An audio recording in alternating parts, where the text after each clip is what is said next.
Hi guys, magandang araw. Muli, magbablog tayo ng aking mga pinamili. Grocery vlog ulit ito. So, kadarating ko lang galing sa grocery, maaga, medyo maaga ako ngayon. Maagang dumating yung anak para bantayan si Lola at makapag-grocery ako. So, ngayon ay 10 minutes before 5. So, ayan. Simulan na natin. Salamat nga po pala sa mga patuloy na sumusuporta, sa mga nanonood. Maraming salamat sa patuloy na pagsubaybay ninyo sa mga grocery na ginagawa ko dito bilang isang caregiver dito sa Israel, kasama sa tungkulin namin ang mag-grocery. Pero magswerte ako kasi yung employer ko ay hindi kumakain. Insure lang. Kasi kaya hindi ako nagluluto ng mga pagkain niya. So, ayan, huwag na nating patagalin. Ito na ang aking mga napamili galing sa super farm. Ito ay pera ko ha. Pera ko ito, hindi ito galing sa pera ng lola ko. So, sariling pera ko ang pinamili ko nito. Unang-una ito ay, ayan, bamboo facial tissue. Ito ay 9.90 ang price niya. Pero naka-promo sila na pag bumili ka pa ng isa, ito ay piso na lang. So, from 9.90 yung isa, mabibili mo ang isa ng 1 shekel na lang. Kaya, bali nasa ano lang ito, 10.90 shekel, dalawa na. Ganon din sa, ito ay ano pala, bamboo ito. 100% virgin bamboo pulp. 100 pieces. Then, ganun din ito, pocket tissue. Same din, bamboo. Ang price naman nito ay 8.90. Yung isa ay piso din. So, bali dalawa din yung binili ko. And then, ayan, napkin na naka-sale. Ito ang gamit na brand. And then, toothpaste, Sensodyne. Ayan. 20.90, and then bar soap 6.90. Di ko alam kung anong basa niya, pero first time ko itong gamitin. Kaya dito na tayo sa mga napang grocery ko para dito sa kusina, pagkain. Ayan, pangangailangan dito sa kusina. Una, bumili ulit ako nitong glass container. Ito ay 18.90. Nagbabawas ako ngayon sa mga plastic na plastic na ginagamit.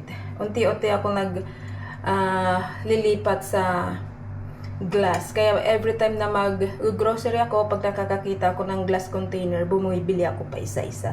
So, isa lang. And then, bumili ako ng coconut oil, 29.90. Virgin coconut oil. And then, dalawang dosenang itlog. Again, medium size. Ayan, dalawa. Hindi ko alam kung magkano to. Pang almusal, pang luto-luto. Bumili din ako ng 4 na pirasong Greek yogurt. 4.20 ang isa. Then, cottage cheese, 7.10. Then, cream cheese. Ito ay 17.90. So, ayan. Bumili din ako nitong mushroom, 14.90. 5 pirasong avocado. Isang balot ng carrot. Itong carrot na to ay 6.90 lang ang alam ko nito. 5 pirasong onion. Yung celery stalk, bumili din ako. Then, itong aking favorite na lumpia wrapper. Ayan, favorite. 4 na pirasong, ang tawag dito, lemon. Isang balot ng orange. Ayan. Bibili tayo ngayon sa orange. 4 na pirasong kamatis. Then, 2 kamote. green onions. Ayan. Hindi ko alam kung magkano na ang price ng mga. Itong papa beans na 17.90 ang kanyang po nito. Ayan. 800 grams. Then, white beans, 17.90 din. And then, ang favorite ko na chickpea, 19.90, 800 grams. Ayan o. Then, bumili ako nitong manok na 42.45. Gagawa ko ng pastil.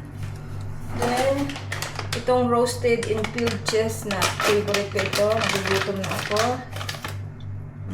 The best ito. Merienda. Dalawang mansana.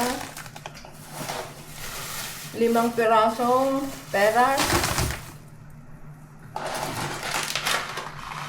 800 grams na lentils. Hindi siya lentils. Green pala to. Green bean. Oh my God. And then, itong sabon ko na kolon na 2.5 liters. So, yun lang guys. Ang napamili ko. Maraming salamat sa inyo. Hindi pa ako kumakain. Kaya kakain na ako after kong ilagay ang mga ito sa ref. Sa mga dapat nilang lagyan. So, that's all guys. Thank you so much. Have a good day.